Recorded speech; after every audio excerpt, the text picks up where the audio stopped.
I'm Leila, and this is my final presentation for the capstone project. My research topic is how haptic feedback in virtual reality helps people with emotional communication.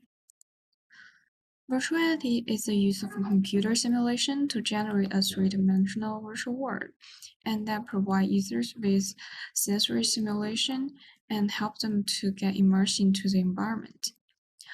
And researchers have added many tools to help improve immersive experience, and haptic feedback is one of them. There have been many records on the research of touch in virtual reality since the last century. In terms of texture and motion perception, some scholars have made valuable experiments.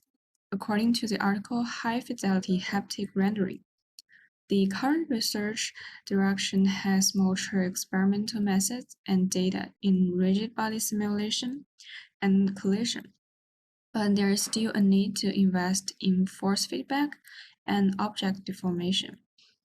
I also noticed that haptic in VR has powerful effects on emotional communication.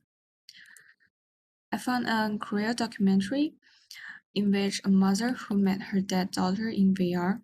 In order to provide the mother with a more realistic feeling, the developer has made some force feedback in the model. For example, when the mother strokes her daughter's head, the model character in virtual reality will tilt her head according to the strength and direction of the hand. In this case, there's only force feedback and no texture structure.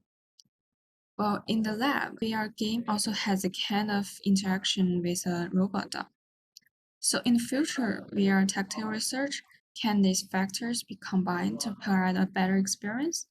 And is it morally reasonable to provide an over-realistic experience in specific environment?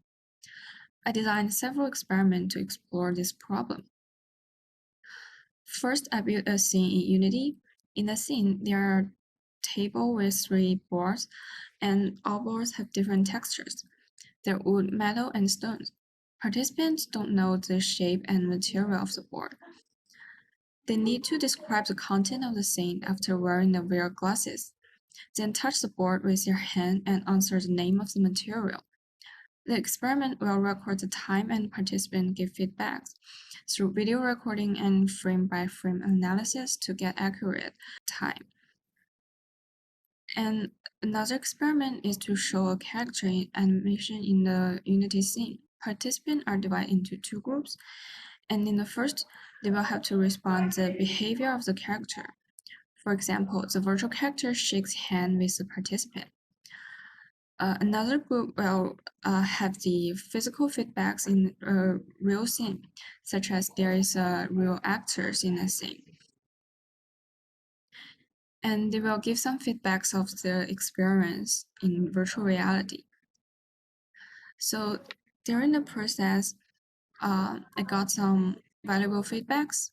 For example, the scene in the virtual reality has some discontinuous with the physical world, so maybe you have to adjust the size of the experience space.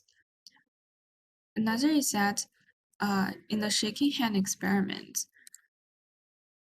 participants cannot see their hand in the VR scene, so they suggest it would be better to have the physical rigging. But they also respond that having some real person actor in the physical world helps them to understand the content better. So based on the research, I want to create a VR project that help people to play with their pet, either dead or away in their home, and have some emotional experience.